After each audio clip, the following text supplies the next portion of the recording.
Vamos iniciar então, queridos. Eu gostaria de fazer mais uma oração. Vamos orar? Nós te agradecemos, Senhor, pela aula desta manhã, pedindo a tua bênção também, para que, Senhor, possamos, ó Deus, ao estudarmos aqui a tua palavra, Pai, crescermos no conhecimento do Senhor, que o Espírito do Senhor possa ajudar cada um de nós, Deus, e nos dar discernimento, entendimento e sabedoria de que precisamos, para que a nossa vida, Senhor, glorifique ao teu nome. Nós te pedimos nesta manhã, em nome de Jesus. Amém. Amados, nós vamos então nos encaminhar para praticamente um encerramento, o término aqui de todo o nosso conteúdo, né? Nós estamos finalizando a exposição desse tema praticamente. E hoje nós vamos ver a nossa última parábola do grupo de parábolas que nós aqui elegemos para estudar, que são as parábolas alusivas à segunda vinda de Cristo, para fechar então esse tema das doutrinas da vinda de Cristo. E hoje nós vamos então para Mateus capítulo 25 e vamos ver a parábola das ovelhas e dos cabritos. Nós vamos estudar essa parábola e vamos procurar entender as lições contidas aqui e como elas falam, como esta parábola fala então da segunda vinda de Cristo. Você vai deixar aí a sua Bíblia aberta nesse texto, na medida em que nós formos nos caminhando aqui para cada um dos pontos da lição, nós vamos ler aqui este texto, amém? E vamos também ler outros textos que são aí alusivos aí à lição. Eu vou contar com a ajuda dos irmãos para as leituras, né? E aí nós vamos fazer algo aqui mais prático, a gente tem feito isso e funciona bem. Nós vamos pedir que dois irmãos possam nos ajudar na leitura da palavra de Deus. Nós temos 2 microfones aqui e nós vamos, na medida em que for necessário, solicitar a estes irmãos que leiam o texto, a referência, né, que será indicada. E aí eu queria 2 voluntários para a leitura dos textos da palavra de Deus. Se não tiver voluntário, eu me voluntario a escolher vocês. Então temos aqui já 2 aqui, ó. O Ney e o Glacimar aqui. Então pronto, fechou. Pode passar lá para o Ney ali o microfone. Então, irmãos, se vocês fiquem atentos, tá? Eu vou indicar o texto, você vai ter tempo aí de procurar, para que você possa fazer a leitura, tá bom? As ovelhas e os cabritos. Quem conhece essa parábola? Vocês não conhecem a parábola? Ninguém nunca leu esse texto das ovelhas? Vocês leram, vai, vocês estão tímidos. Vocês leram, não leram? Quem já leu esse texto das ovelhas e dos cabritos? Amém, é um texto conhecido. Bom, vamos só para uma explicação técnica no comecinho aqui. Esse texto não é bem uma parábola, né? Tecnicamente ele não é considerado uma parábola. Sempre que se fala nesse texto, costuma-se dizer dele como sendo uma parábola. Mas ele, na verdade, é um tipo de escrita, né, um tipo de redação chamada símile, onde ele faz uma comparação. Mas como ele tem elementos figurativos, então costuma-se falar, né, dele como sendo uma parábola, né? Mas nós vamos então ver esse texto e o que ele nos ensina. Jesus está finalizando o seu discurso, né, o seu sermão profético, que começou lá no capítulo 24. Né? Ele está finalizando este sermão profético e provocado por uma expressão de um dos seus discípulos, ele começa então a falar do fim dos tempos. E ele vai usando ao longo desse sermão algumas parábolas. Nós vimos aí a parábola da figueira, a parábola do ladrão e o pai de família, vimos a parábola do servo bom e do servo fiel, a parábola das 10 virgens, a parábola dos talentos, e ele conclui com esse texto que em algumas Bíblias traz um título aí como o grande julgamento. Provavelmente vocês aí nas suas Bíblias têm algumas Bíblias que tem aí um texto chamado o grande julgamento. E de fato Jesus vai falar aqui do contexto desse julgamento final, e ele vai nesse julgamento fazer uma separação, e nós vamos procurar entender então quem são de fato as ovelhas e quem são de fato os cabritos. Talvez você tenha uma ideia aí de quem sejam as ovelhas e os cabritos, mas nós vamos hoje procurar validar se essa sua ideia sobre quem são as ovelhas e os cabritos está correta, porque o que Jesus vai falar aqui nas parábolas é que as ovelhas, elas têm uma característica, assim como os cabritos, e nós vamos ver então se nós podemos nos enquadrar, né, nessas características, porque eu acho que a maioria aqui de vocês, de nós, todos nós aqui, nos consideramos ovelhas, né? E aí a gente vai olhar para o que Jesus fala dessas ovelhas e dizer: eita, será que eu estou sendo uma ovelha mesmo, né? Então a gente vai procurar hoje ou confirmar aquilo que já somos, ou, né, procurar fazer uma revisão do nosso tipo de evangelho, do nosso tipo de cristianismo, do cristianismo que nós achamos que estamos praticando como sendo um cristianismo verdadeiro. Amém? Bom, vamos ler aí os versículos 31 e 32 comigo. Vamos lá. Eu vou pedir aí ao Glacimar que leia Mateus, então, Mateus 25. O Glacimar vai ler aí os versos 31 e 32, e você vai acompanhar aí na sua Bíblia a leitura desses dois versículos. Amém? Acho que está desligado.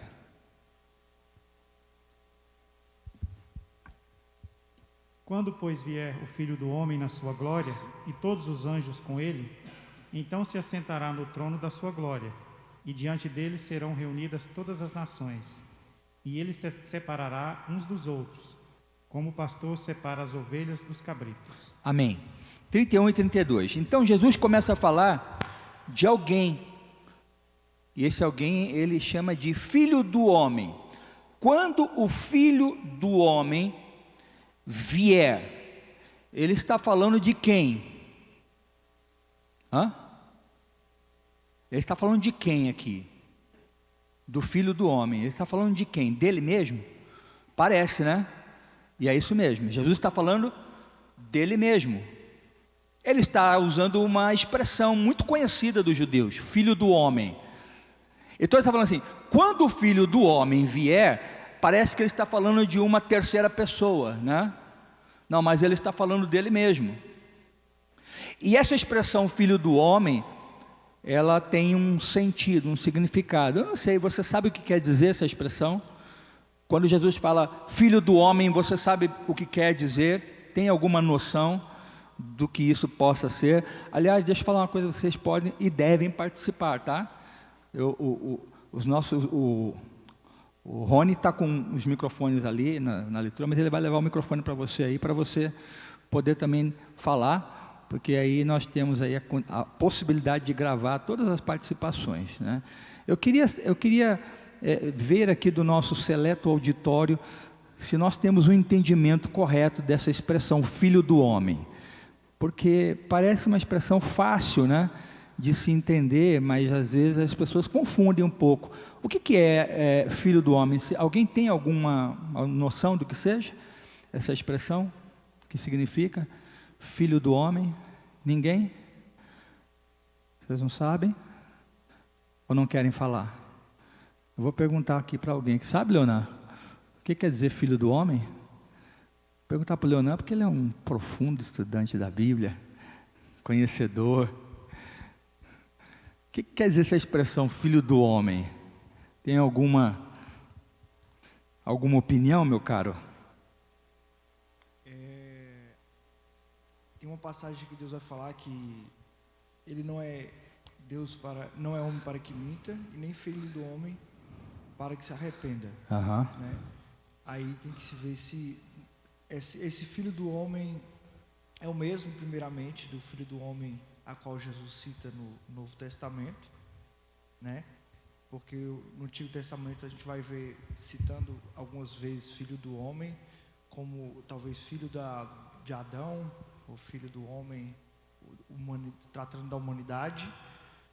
E quando Jesus fala em questão do filho do homem, ele está dizendo ali que provavelmente Paulo vai dizer acho que em Romanos capítulo 5, do segundo Adão, que é Jesus Cristo, e o primeiro Adão foi o que caiu no Éden, né?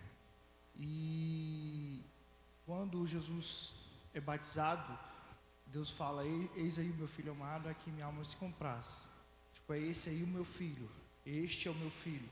Não se tratava de Adão, que era o primeiro, foi o primeiro. Jesus foi o segundo Adão e o último Adão que acertou ali no batismo, na tentação, e passou ali. Aí eu não sei se tem uma diferença entre o filho do homem do Antigo Testamento para com o Novo, e se este filho do homem agora que é o correto, né? Se essa expressão tem a ver com o que Jesus fala: este é meu filho, este é o filho que vai salvar a humanidade. Você usou uma expressão muito interessante: este é o meu filho que vai salvar a humanidade, né? Quando Jesus nasce, o anjo diz para Maria: você vai colocar o nome dele, nome de seu filho, de Jesus, porque ele salvará o seu povo dos pecados seus, né? Então, ele está associando Jesus à salvação, a um Salvador. Quando ele fala da expressão filho do homem, né, ele usa uma expressão do Velho Testamento, que muito usada por alguns profetas, né, e que apontavam para alguém que viria para salvar, um redentor. E a esse redentor eles davam o título de Messias. Então, na visão do Velho Testamento, viria alguém, né? Os judeus criam num nascimento de um homem. Eles tinham, por exemplo, na sua mente a profecia de Isaías 9:6, né? Porque um menino vos nasceu. Eles tinham na sua mente a profecia de Isaías quando fala: eis que a virgem conceberá. Então, na cabeça do judeu viria alguém vindo surgindo de uma forma natural, de um nascimento humano, mas que seria alguém muito especial. Seria então um redentor, um salvador. E quando Jesus vem e começa o seu ministério terreno, ele passa a se identificar como este Messias, como este filho do homem. Quando ele fala assim, porque o filho do homem, como ele diz aqui, né, no texto, quando vier o filho do homem, e ele toma emprestado, ele toma esse título para si, né, como sendo este Messias. Então, essa expressão filho do homem, ela tem esse sentido que passa por esses aspectos que foram comentados aqui. Então, filho do homem você pode definir como sendo igual a o Messias, o Salvador dos homens. Por isso essa expressão filho do homem. É um filho que nasceu de uma forma natural, humana, para ser o Salvador dos homens, de onde ele procede como semente da mulher, né? Jesus, ele era homem, né? Mas ele era também Deus, porque o Leonan comentou, Deus quando olha para esse homem, fala: esse homem é meu filho. né? Eu o gerei. E nós sabemos da forma sobrenatural como Jesus foi gerado, né? Aliás, nós estamos aí no mês do Advento, né? O Advento fala desses passos todos, desde a promessa de um Redentor lá em Gênesis 3, verso 15, né? Se tornando uma realidade, o nascimento de um menino, um bebê, que vem se tornar então um instrumento de Deus para a proclamação do Evangelho, que é nada mais nada menos do que um plano de Deus para salvar a humanidade. Então, nós estamos vendo aqui Jesus tomando esse título para si e agora, né, no contexto aqui em que estamos do final de todas as coisas, ele fala: este Filho do Homem, ele virá. Que vinda é essa? Porque ele já estava ali, né? Estava prestes a subir para o Calvário, para a cruz, mas ele já estava ali. Mas ele está falando, quando este Filho do Homem vier, ele está falando da sua segunda vinda, né? Da sua vinda agora, né? Como aqui nós vamos ver, como um juiz e um rei, né? Então, ele vai usar essa expressão tomada lá do Velho Testamento. Quando a gente vê aqui no capítulo 24, né? Aqui no capítulo 24, no sermão que ele traz ali para os judeus, para os discípulos, ele vai falar lá no verso de número 30, que aparecerá no céu o sinal do Filho do Homem. Ele fala: todos os povos da terra se lamentarão e verão o Filho do Homem vindo sobre as nuvens do céu com poder e grande glória. Então, Jesus está falando aqui, né, da sua segunda vinda. E ele diz, no verso 31, que o Glacimar leu: quando o Filho do Homem vier, ele vai vir na sua majestade. Então, esse Filho do Homem, ele vai vir agora de uma forma diferente, porque quando ele vem pela primeira vez, ele não tinha um trono. Ele vem, e a gente conhece a história do seu nascimento. Ele vem de forma humilde, né? O seu trono é uma manjedoura. Ele está entre os humildes. Mas aqui diz que quando ele vier, ele vai vir na sua majestade e se assentará no trono da sua glória.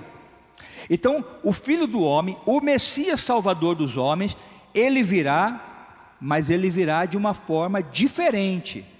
Ele vai vir como rei e vai se assentar como rei no trono da sua glória. E ele vai vir com este cortejo, né? Esse grande cortejo. A Bíblia fala aqui que todos os anjos virão com ele. Todos os anjos de Deus, criados por Deus, vão formar um grande cortejo para esse evento muito especial, que é a vinda do Rei Jesus. Então Jesus não vai vir mais como um menino, né? Ele não vai vir mais como um cordeiro, ele não vai vir mais como o sacrifício, agora ele virá como o rei. Várias são as passagens então do Novo Testamento que vão apontar para isso, e nós tivemos a oportunidade de ver várias delas aqui durante o estudo neste quadrimestre. Então, Jesus virá dessa maneira, Cristo, como o juiz das nações, né? Então ele vai vir aí acompanhado desses anjos. Esses anjos não vão vir com ele só para enfeitar, não, gente. Eles vão vir ali só para formar um corredor ali para Jesus passar. Não. Esses anjos, eles vêm com Jesus, mas no caminho eles vão trabalhar, né? Várias são as passagens do Novo Testamento que mencionam o papel dos anjos nesse processo final de, vamos chamar assim, reunião dos crentes e também dos ímpios. Por exemplo, se a gente ler Mateus, eu vou pedir para o Ney, por favor, ler para nós, Ney, Mateus 13, 41 e 42, você pode abrir também aí a sua Bíblia, Mateus 13, 41 e 42, o Ney vai achar ali, e eu vou pedir para o Glacimar ler Apocalipse 14, de 17 a 20. O que esses textos vão dizer? Vão dizer qual é o papel desses anjos que vão acompanhar agora o Rei Jesus na sua chegada. Esses anjos vão estar com eles, e eles têm um papel muito importante a exercer nesse evento, nesse grande evento final, né? Vamos ler então aqui, acompanhar a leitura de Mateus 13, 41 e 42, por favor. Mandará o Filho do Homem os seus anjos, e eles colherão do seu reino tudo que causa pecado, e todos os que praticam o mal, e serão lançados na fornalha de fogo, onde haverá pranto e ranger de dentes. Então olha só, esses anjos, eles ajuntarão, né, do seu reino, aqui ele está falando dos ímpios, né, dos perversos, eles vão levantar, né, todos os que praticam o mal. Então esses anjos, eles vão vir fazendo uma grande separação também, né? O Glacimar vai ler aqui Apocalipse. Tem algum microfone? Deixa, Ney, desliga o microfone só para não dar microfonia. Ainda outro anjo saiu do santuário que está no céu, o qual tinha uma foice afiada. E saiu do altar outro anjo, que tinha poder sobre o fogo, e clamou com grande voz ao que tinha a foice afiada, dizendo: lança a tua foice afiada e vindima os cachos da vinha da terra, porque já as suas uvas estão maduras. Olha, lanças afiadas, né? Foices, né? Afiadas, e vindimando os cachos, né, de uva da terra. Mateus 24, 31 vai falar o seguinte: e ele enviará seus anjos com grandes sons de trombetas, os quais reunirão os seus escolhidos dos quatro ventos, de uma extremidade à outra dos céus. Então os anjos reunindo e ceifando tanto os escolhidos, os justos, como também os perversos. Eles vão reunir esses dois grupos de pessoas na terra. Então, o Filho do Homem, o Messias, o Salvador dos homens, vindo, se assentando no trono da sua glória, um grande cortejo, o cortejo de todos os anjos, reunindo as nações, reunindo os povos, crentes e ímpios, diante do Senhor. O texto que a gente leu aqui, de Mateus 25, 31 e 32, fala, o verso 32, que todas as nações serão reunidas em sua presença. Todas as nações. Que nações são essas, queridos? Quais nações serão reunidas na presença de Deus? Que nações são essas?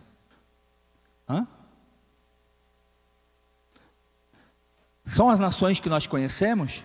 São os países? É isso? É o Brasil? É os Estados Unidos? É Israel? Israel vai estar no meio dessas nações?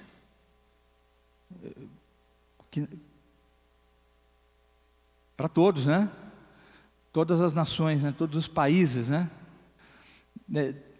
Quando ele fala dessa expressão nações, ele não está falando propriamente de países, né? Então a gente precisa entender isso. A palavra nações aqui é a palavra gentios. Gentios. Então o que ele vai reunir nesse dia? Todas as pessoas. É possível que você tenha uma nação de 2 pessoas. Vamos supor que há uma tribo que com o tempo foi sendo né, extinta e sobraram 2 pessoas dessa tribo. São uma nação, são gentios, são povos. Por isso que João vai falar lá no livro do Apocalipse que serão reunidos ali no julgamento final pessoas de todas as tribos, povos, línguas e nações também, países também. Mas a expressão aqui é uma expressão ampla, bem ampla, né? Então, todas as pessoas, todos os grupos étnicos, né, sejam eles grandes ou pequenos, eles vão ser reunidos diante dele nesse dia, né? Então, sejam eles crentes, sejam eles ímpios, vão estar reunidos aqui. E ele vai fazer o quê? Vai julgar essas pessoas, né? Olha só, as pessoas que julgaram o Filho do Homem quando ele veio, vão ser julgadas agora pelo Filho do Homem. Porque quem é que estará lá naquele grande dia? São as nações de hoje, as nações do amanhã, mas as nações que já foram. Todas as pessoas. Aliás, isso já também aponta para uma outra pergunta, né? Onde será essa reunião? Será que vai ser aqui na terra? Ou vai ser em algum lugar entre a terra e o céu? Onde será essa reunião? Porque pense, vão estar lá pessoas de todas as nações, de toda a história. Os anjos vão reunir as pessoas. Como, pastor, que vão reunir todas as pessoas? Lembra quando nós falamos do processo de ressurreição dos mortos? Quem vão ressurgir dentre os mortos? Todos os que morreram. Seja os que morreram agora na pandemia da Covid, os que vão morrer, né, amanhã, os que vão morrer daqui a algum tempo mais, antes de Jesus voltar, como também os que morreram no passado.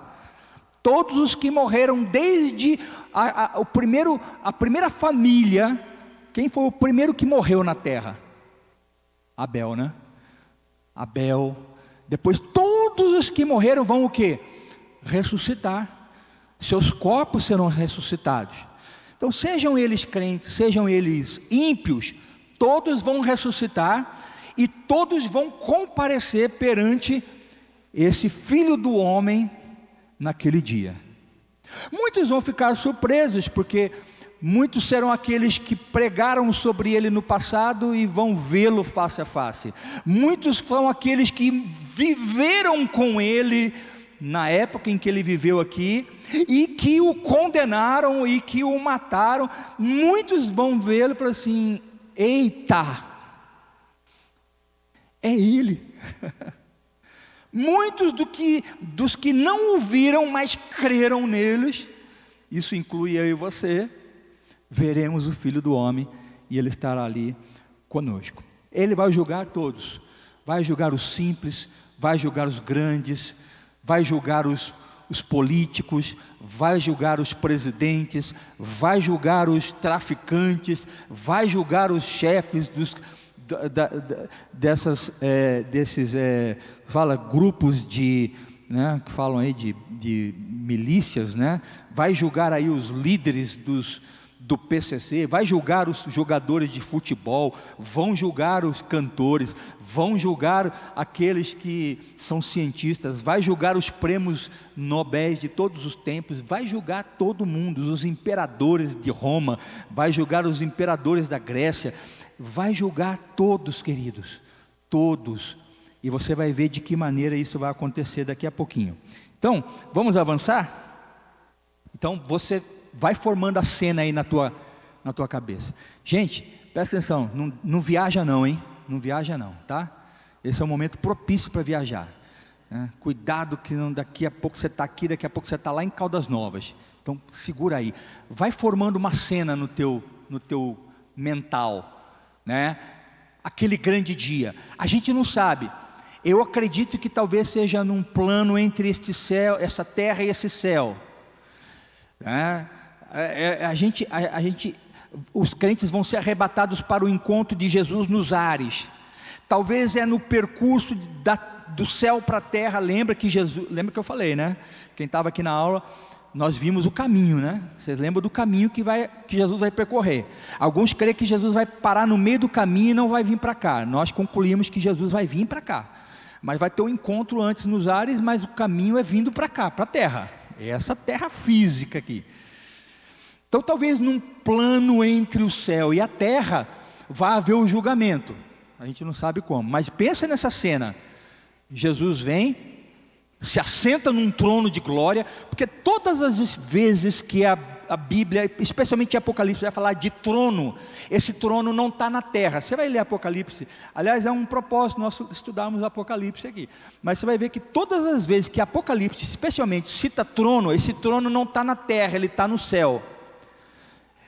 Então, Jesus vem, em determinado momento, pensa que ele para e senta-se num trono, que foi ali preparado, e aí os anjos vêm. Eu não sei quanto tempo isso vai demorar, não sabemos se vai ser num piscar de olhos, mas quando ele se senta, os anjos vêm e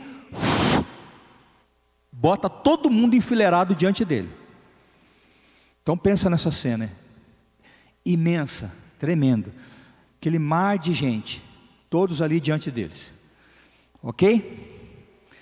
O que vai acontecer então agora? Vamos ler aqui os versos 32 a 41. Alguns versos nós vamos repetir, tá? Mas porque são sessões, a gente precisa manter a integridade dessas sessões, tá? Então nós vamos ler agora aqui os versos 32 a 41. Eu vou pedir para o Ney ler lá Mateus 25, versos 32 até 41, e você vai acompanhar na sua Bíblia. Por favor, Ney. Todas as nações se reunirão diante dele, e ele separará uns dos outros, como o pastor separa dos bodes as ovelhas. Ele colocará as ovelhas à sua direita e os bodes à sua esquerda. Então dirá o rei aos que estiverem à sua direita: Vinde, benditos de meu Pai, possuí por herança o reino que vos está preparado desde a criação do mundo. Pois tive fome e me deste de comer, tive sede e me deste de beber, era estrangeiro e me acolhestes, estava nu e me vestistes, estive enfermo e cuidastes de mim, preso e me visitastes. Então perguntarão os justos: Senhor, quando te vimos com fome e te demos de comer? Ou com sede e te demos de beber? E quando te vimos estrangeiros e te acolhemos? Ou nu e te vestimos? E quando te vimos enfermo ou preso e fomos visitar-te? Responderá o rei: Em verdade vos digo que quando o fizestes a um destes meus pequeninos irmãos, a mim o fizestes. Então dirá também aos que estiverem à sua esquerda: Apartai-vos de mim, malditos, para o fogo eterno, preparado para o diabo e seus anjos. Amém. Até esse versículo. Pode passar para o próximo slide. Agora nós vamos ver que Cristo, o juiz, o rei, o filho do homem, ele vai fazer uma clara e ao mesmo tempo uma intrigante distinção entre pessoas aqui, tá? Então, ele vai fazer o quê? Uma clara e uma intrigante distinção. O primeiro ponto ali para nós destaca o seguinte: essa reunião será coletiva, amém? Todos concordam com isso? Ele vai reunir quem? Todos. Então ele vai reunir todas as nações, nós já falamos isso. Então é uma reunião coletiva. Porém, e aí pode passar ali, o julgamento ele não vai ser coletivo. Jesus não vai julgar por blocos. Vocês aqui, torcedores do Flamengo, agora eu vou me vingar. Aí o Vascaíno do outro lado lá, chegou o dia. Todos os torcedores do Flamengo, para o lado esquerdo. Ele não vai chegar assim: agora eu vou me vingar. Eu quero todos os batistas aqui, do meu lado esquerdo aqui. Não, ele não vai ser coletivo. Ele não vai julgar grupos de economistas, né? vou julgar aqui todos os partidos de esquerda, de direita, de centro. Não. A reunião vai ser coletiva, mas o julgamento vai ser individual. O que ele diz aí no texto que nós lemos aí? Tem uma expressão aí que você precisa se atentar para ela. Está no verso 32. Diz assim: Ele separará uns dos outros. Pus até em maiúsculo ali para você para você perceber. Ele separará quem? Uns dos outros. Então, esse processo de separação, ele vai ser individual. O texto fala, ele vai separar uns dos outros como um pastor, que separa ovelha por ovelha e cabrito por cabrito. Ele vai separar como o pastor separa as ovelhas do cabrito. Aí já vem logo à nossa mente quem? O texto de Jesus falando ali em João capítulo 10, de si mesmo, dizendo assim: eu sou o bom pastor. Lá em João 10, verso 14, ele fala assim: eu sou o bom pastor. E ele fala outra coisa: eu conheço as minhas ovelhas. Então, esse que te separa ovelhas de cabrito como um pastor, é Jesus, que conhece as suas ovelhas, e ele vai uma por uma separar.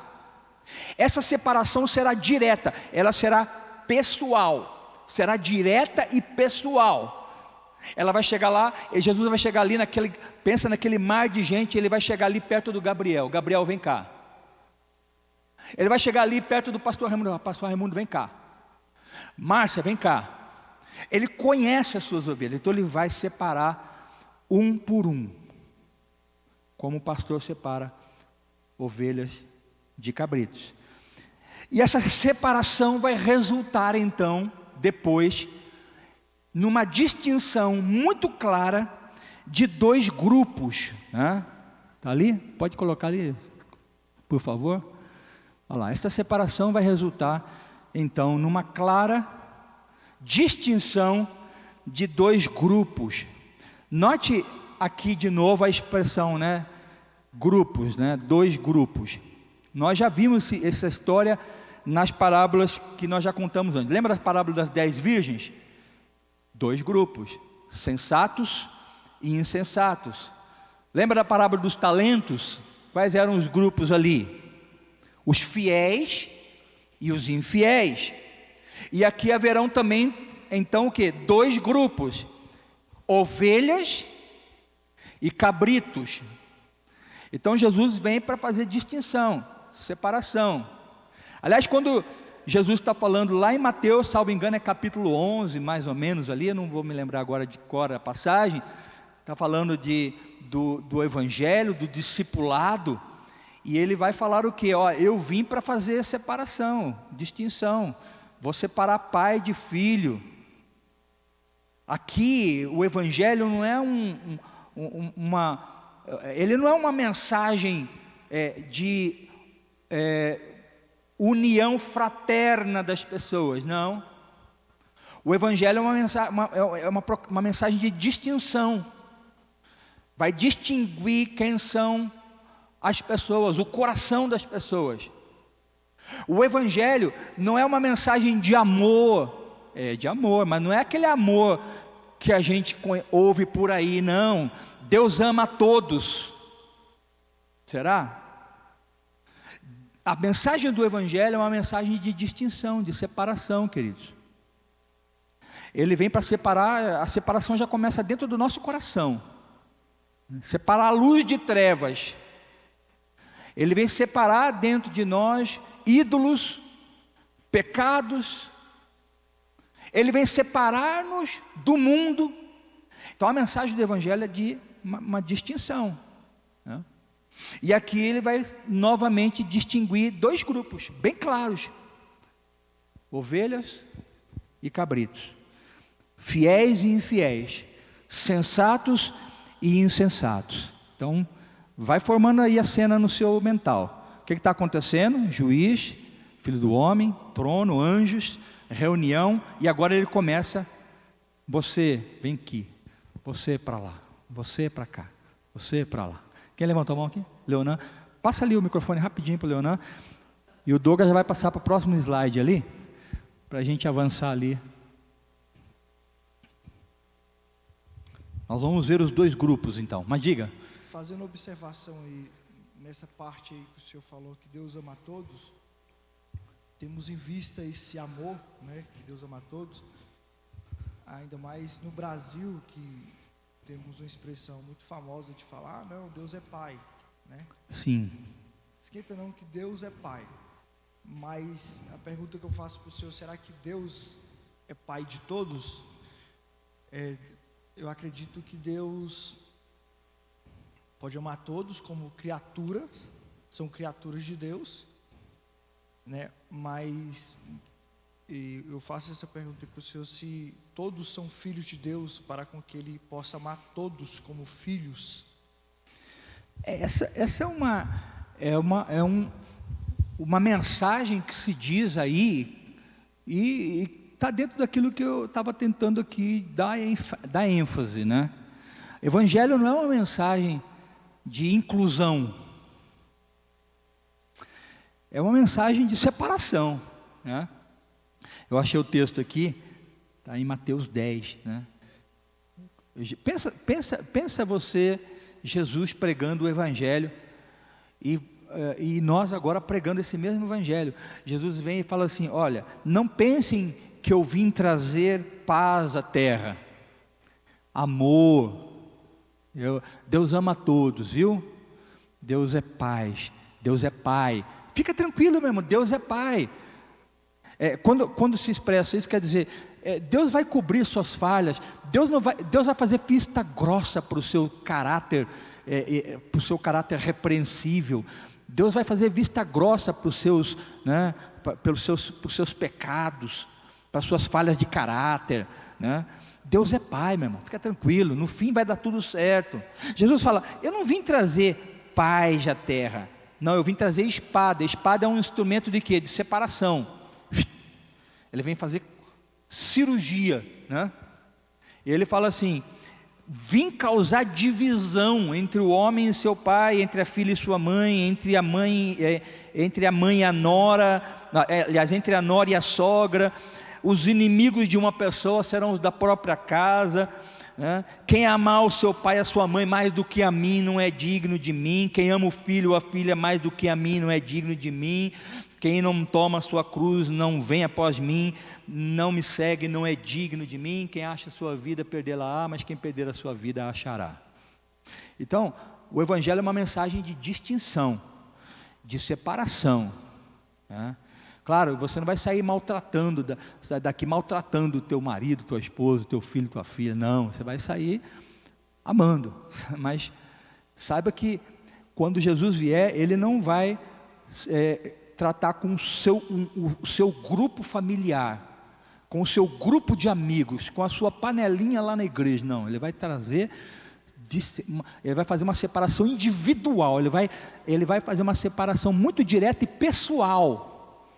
Então, no fim das contas, o que vai fazer sentido para Deus é o seu coração, viu, jovem? Não é o coração do seu pai, é o seu coração, viu, marido? Não é o coração da sua esposa, que você fala: e ora por mim aí, eu fico de boa aqui. Não, ele vai fazer menção, ele vai fazer distinção, e o que vai fazer diferença é o seu coração, não é o coração de quem ora por você, do seu filho, do seu pai, da sua mãe, não. Então é algo mais ou menos por aí. Alguém levantou a mão aqui? O Rony.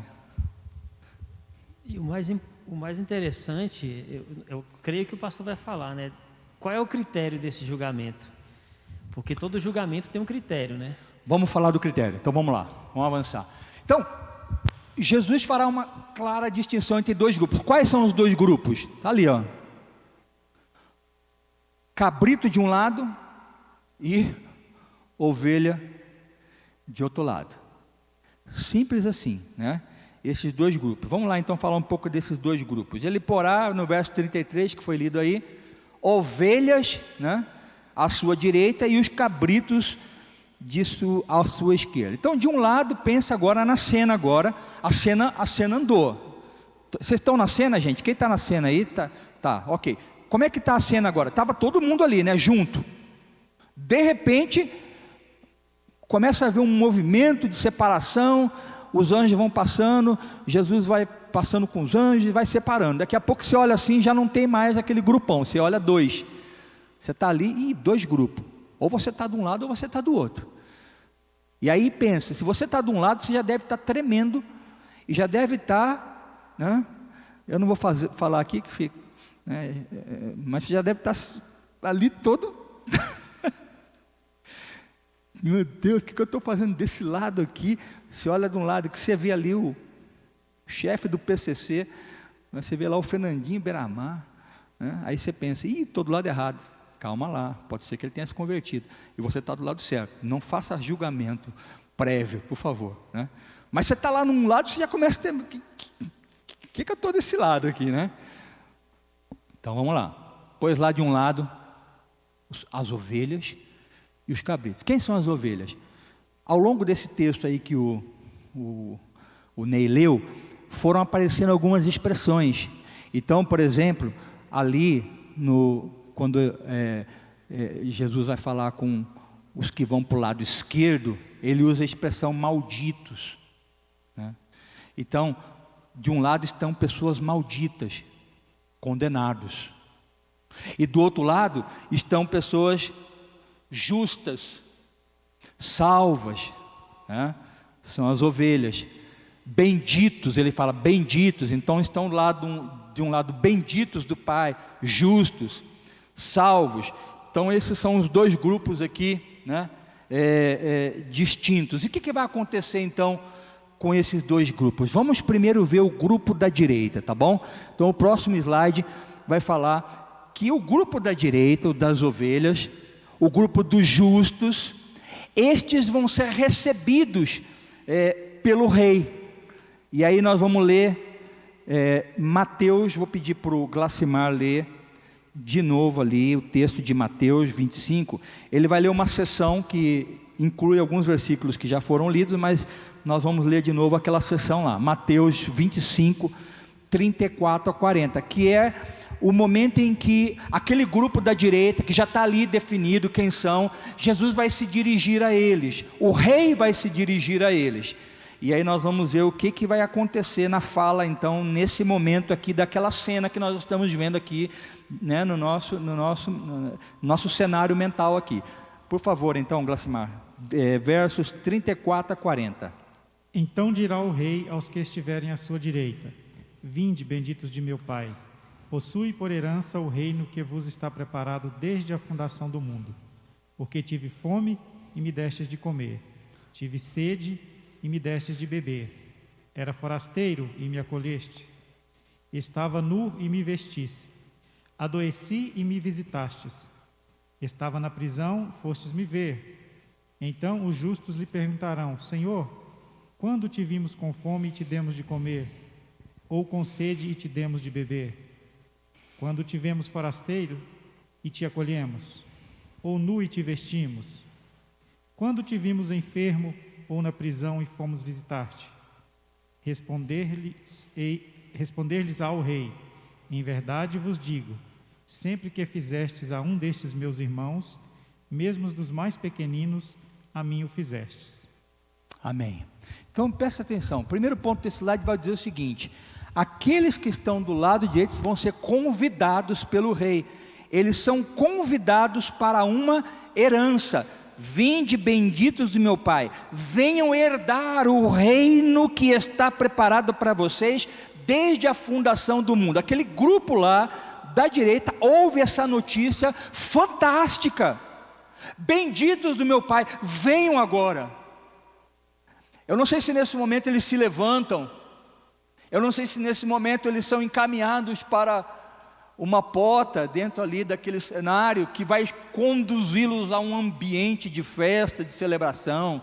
A gente não sabe como vai ser, mas ali eles vão receber um convite: benditos do meu Pai, venham, venham, e venham para herdar um reino.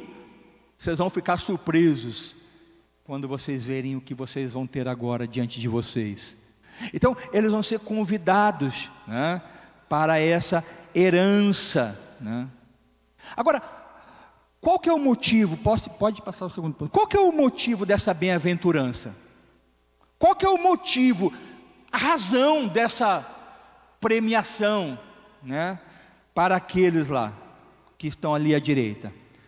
Me parece, segundo o que lemos nos versículos 35 a 40 aqui, que o motivo disso foi a bondade que eles exerceram.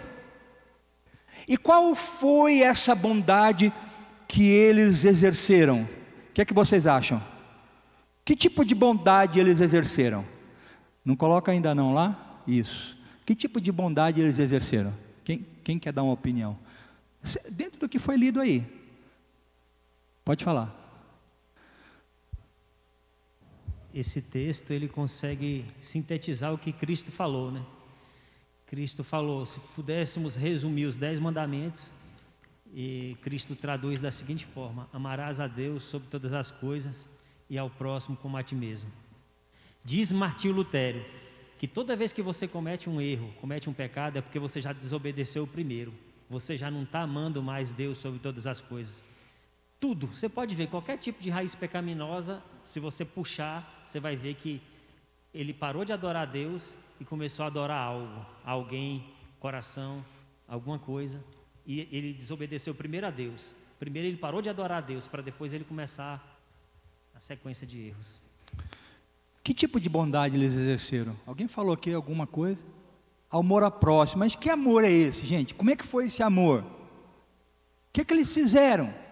Segundo Jesus explicou para eles: vocês fizeram isso. Então, vem, vocês vão herdar um reino.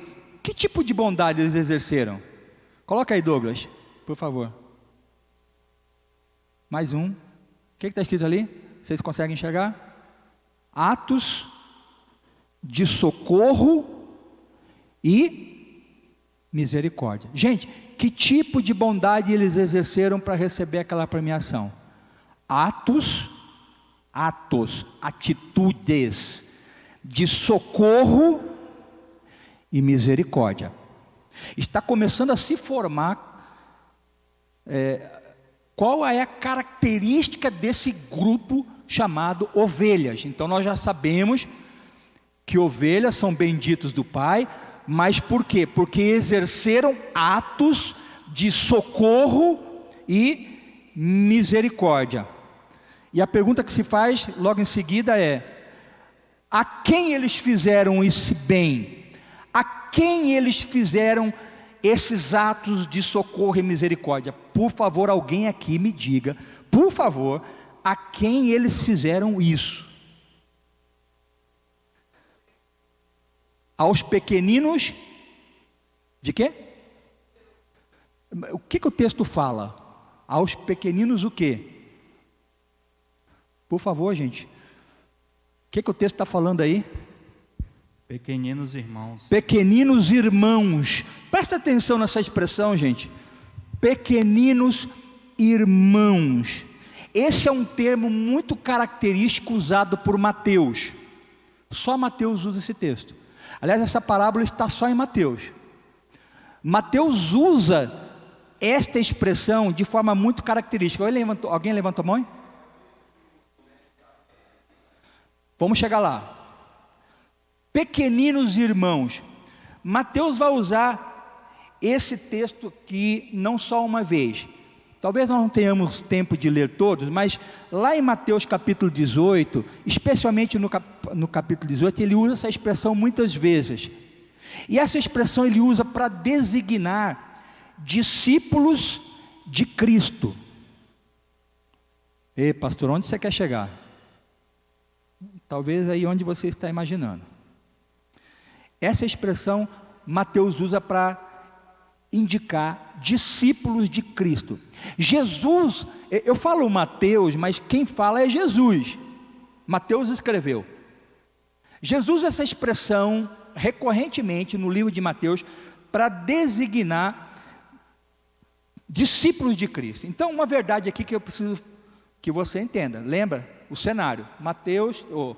Jesus está ali com aquele grupo dizendo: vocês exerceram atos de misericórdia e de socorro para meus pequeninos irmãos, para discípulos de Cristo. O que Mateus está falando aqui é que esses atos de bondade exercidos não são esses atos. Mateus não se referiu aos atos de bondade que as pessoas fazem assim, digo, indistintamente para toda a humanidade. E nós temos na história pessoas que se dedicaram a fazer atos de socorro e misericórdia indistintamente, seja quem for, né? Mateus não está se referindo a isso. E esse julgamento, o critério de Jesus aqui neste julgamento não está se referindo a atos de bondade, socorro, misericórdia feitos de forma indistinta para qualquer pessoa. Estes atos que Jesus está falando são os praticados em relação aos pequeninos discípulos de Cristo. Discípulos de Cristo, então, são aquelas pessoas, aqui no contexto de Mateus, com os quais você tem a comunhão espiritual significativa. Então, para concluir aqui a expressão, atos de misericórdia e socorro feitos para pessoas com quem você tem uma comunhão significativa, uma comunhão espiritual significativa, relevante. E aí a gente começa a pensar: será que eu estou sendo ovelha, de fato? Ah, mas eu ajudo os pobres. Sim, mas que pobres você ajuda? Eu ajudo as pessoas necessitadas, mas que pessoas necessitadas você está ajudando? Quem você está socorrendo? Essa expressão, quando é usada lá em Mateus 18, nós não vamos ler lá, quando Jesus está falando dos pequeninos, ele está falando de pregadores da palavra, que iam no caminho, lá em Mateus 18, quando vocês forem para alguma cidade, essas pessoas vão receber vocês, porque vocês são meus pequeninos irmãos, que creem em Cristo, e vão socorrer vocês. Aqueles discípulos iam de cidade em cidade pregando, eles não tinham, Jesus falou, vocês não levem nada com vocês, não leva dinheiro, não leva roupa, não leva nada, e onde vocês forem recebidos, nas casas que vocês forem recebidos, sustentados, mantidos, vocês deixem ali a minha paz. Agora, se eles não quiserem te receber, tudo bem, sai de lá. O juízo para aqueles vai ser maior do que foi para Sodoma e Gomorra, porque eles não receberam os meus pequeninos irmãos, pregadores do Evangelho, discípulos de Cristo, que creem em Cristo Jesus. Jesus está falando de atos de socorro e misericórdia feito a essas pessoas. Então, faz sentido dizer que as pessoas vão ser avaliadas naquele dia com base no que fizeram aos cristãos necessitados. Aos cristãos necessitados. Pastor, então quer dizer que não é mais para eu ajudar as pessoas? Não, você pode ajudar as pessoas. Há vários textos no Novo Testamento que falam que você deve ajudar os necessitados, os órfãos, as viúvas, mas você não vai ser julgado por isso.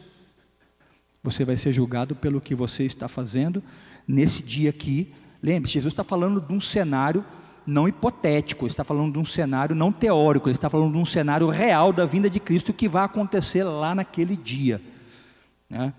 Pode passar o próximo ali. O texto em nenhum momento está falando aqui também, isso é importante, de salvação por obras. O texto não está falando aqui que se você fizer isso você vai ser salvo. Não, senhor.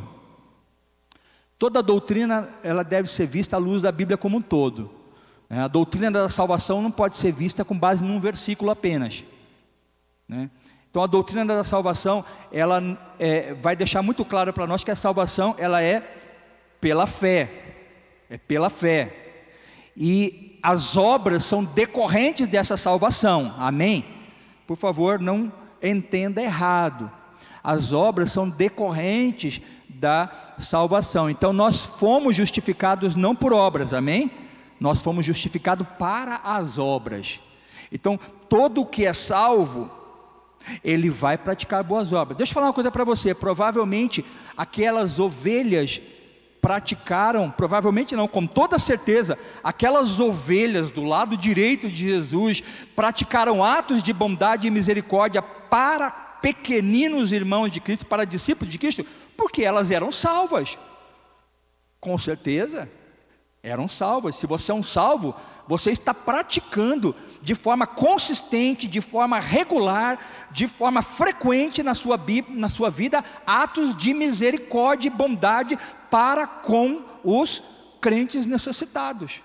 Por isso você vai estar do lado direito naquele dia, porque você foi salvo pela fé e a sua vida tem sido um frutificante, você tem dado frutos. É isso que está acontecendo aqui naquele momento, tá bom? Próximo, vamos agora ver o que Jesus vai falar para os cabras lá, né? Para os cabritos. Pode falar.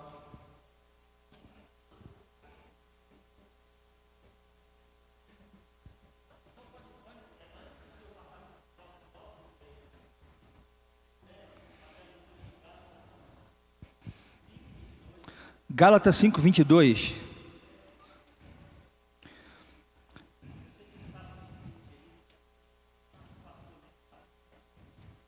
Gálatas 5:22 diz o seguinte: mas o fruto do Espírito é esse: amor, alegria, paz, longanimidade, benignidade, bondade, fidelidade, mansidão, domínio próprio. Contra estas coisas não há lei. Sim, o Charles ali falou dos domésticos da fé, é uma expressão que Paulo usa aqui em Gálatas mesmo, Gálatas 6, ele vai falar isso aqui no verso 10, Paulo vai falar assim: por isso, enquanto tivermos oportunidade, façamos o bem a todos. Olha aí, nós não estamos proibidos de ajudar as pessoas, sejam elas crentes ou não, mas ele fala aqui, façamos o bem a todos, mas principalmente aos domésticos da fé, aos da família da fé. Presta atenção, irmãos. Por que isso é importante para nós? Porque a igreja precisa eleger prioridades. A prioridade são os crentes, são os discípulos de Cristo. Sabe por quê? Os nossos recursos são escassos. A gente que está aqui na frente de uma obra, a gente sabe disso. Na hora de separar ali os recursos para as... É pouco, gente.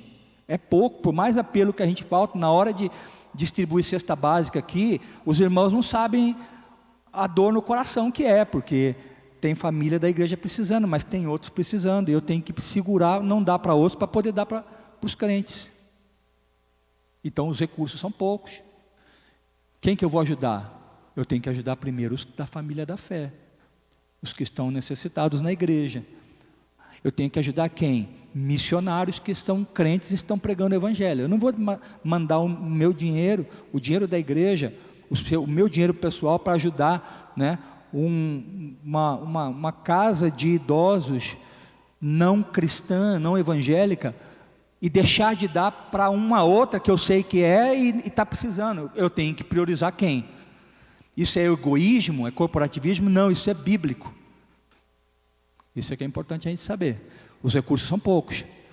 Às vezes a gente não vai ter como ajudar a todos. Nós vamos ter que priorizar os nossos atos de socorro e misericórdia a quem de fato precisa da família de Deus. Isso é uma coisa muito bíblica. Gente, vamos avançar, está acabando o tempo. Aqui, o título ficou errado ali, tá? Eu agora que vi, viu? O título está errado. O título ali é: os ímpios serão condenados pelo rei. Então, quais são os motivos da condenação daqueles que estão ali do lado direito, do lado esquerdo? São os pecados de omissão. Note que Jesus aqui não baseou a condenação deles em adultério. Você foi o adúltero, você mentiu, você foi um assassino, você tratou mal sua esposa, você abandonou sua família. Não é que você pode fazer isso, meu irmão, não entenda mal isso. Mas aqueles ímpios foram condenados por isso? Não. Por que eles foram condenados? porque eles não ajudaram. Quem que eles não ajudaram? Os pequeninos irmãos de Cristo. Olha só. Cornélio era um homem que não era nem crente ainda, mas ele ajudava a igreja, e ele se converte. Ele já era um eleito, não sabia, mas ele, mesmo não sendo um salvo ainda, ele ajudava, fazia boas obras. Então, eles vão ser condenados pelos que... Jesus falou assim: vocês estão sendo condenados porque vocês não foram me ver, vocês não foram me vestir, vocês não foram me alimentar. O que uma pessoa que não é crente tem a ver com Jesus? Em tese, nada, né? Eu não sou da sua igreja, por que eu tenho que ir para a sua igreja? Por que eu tenho que cuidar dos crentes da sua igreja? Porque Jesus não vê assim os grupos de pessoas no mundo.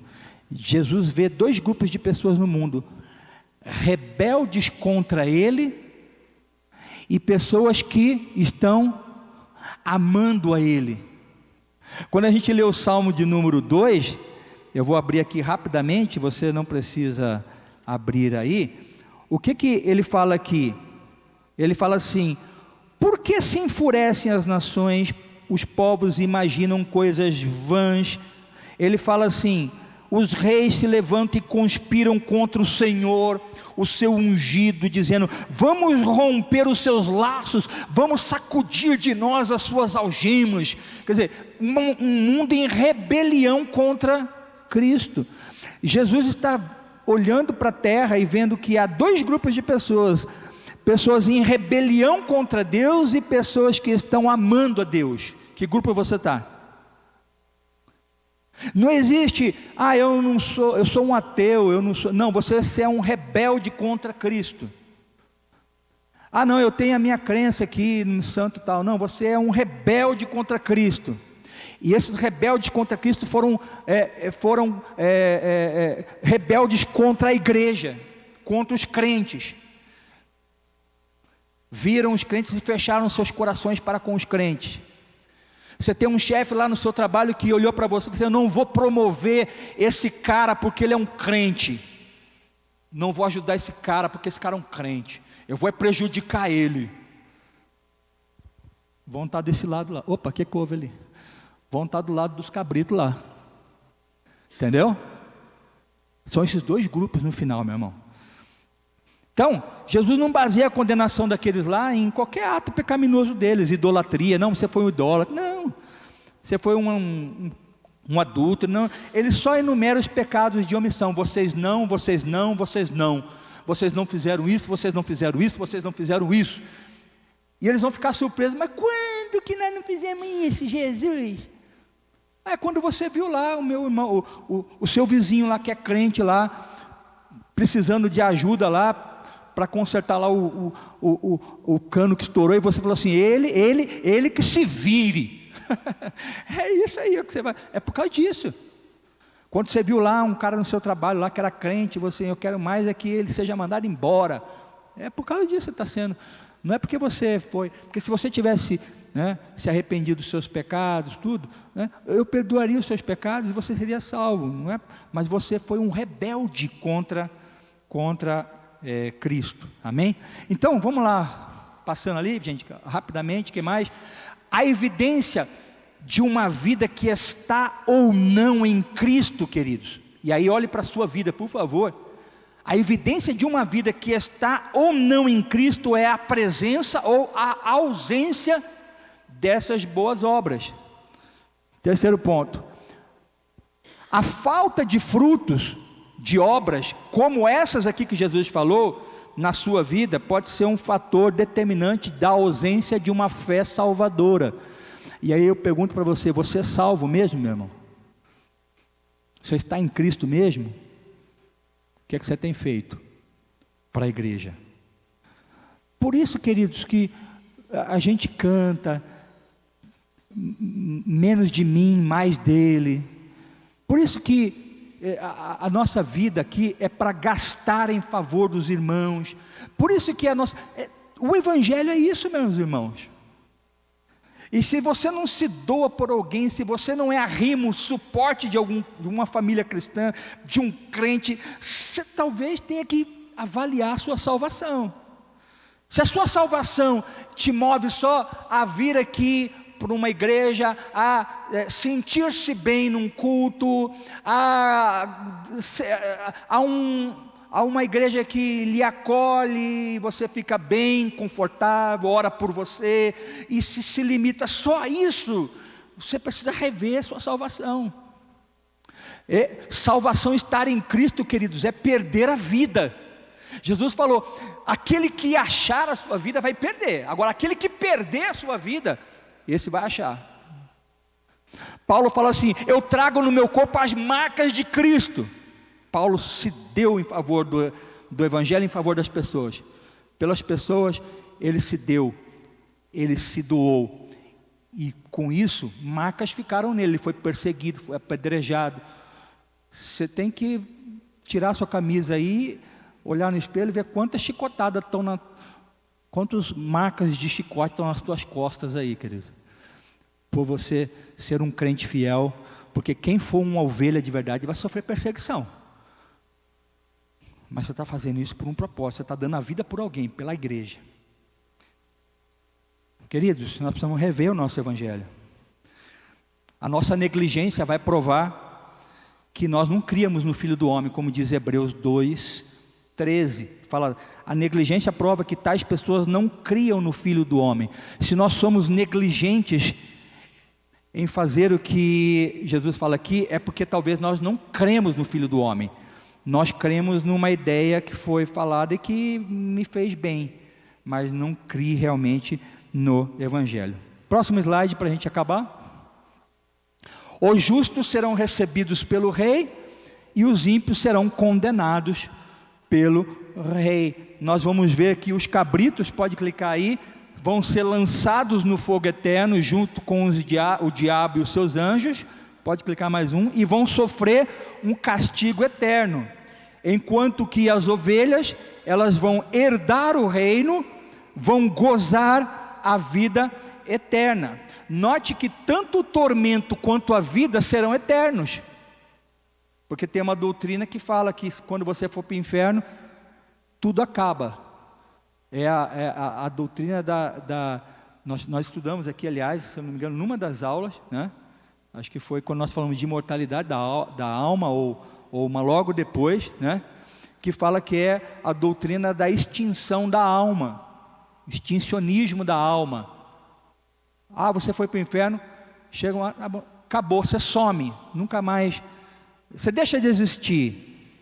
Não, o que Jesus está falando é que tanto o tormento quanto o castigo serão eternos. A palavra eterna aparece aí nos dois lados, se você for ler aí no texto que está aí em Mateus 24, 34 a 41. Né? Então, a pergunta que nós fazemos é se nós somos de fato ovelhas ou somos cabritos. O que vai determinar isso, evidenciar isso, são os nossos frutos. São o quanto nós estamos trabalhando em favor do bem, do benefício dos domésticos da fé, da família de Deus. O quanto nós estamos dispondo de nós mesmos, abrindo mão de nós mesmos, dos recursos que Deus nos deu, o quanto nós estamos usando os recursos que Deus nos deu, o tempo que Deus nos dá, a saúde que Deus nos dá, as coisas boas que nós temos para compartilhar com alguém que não tem, que precisa.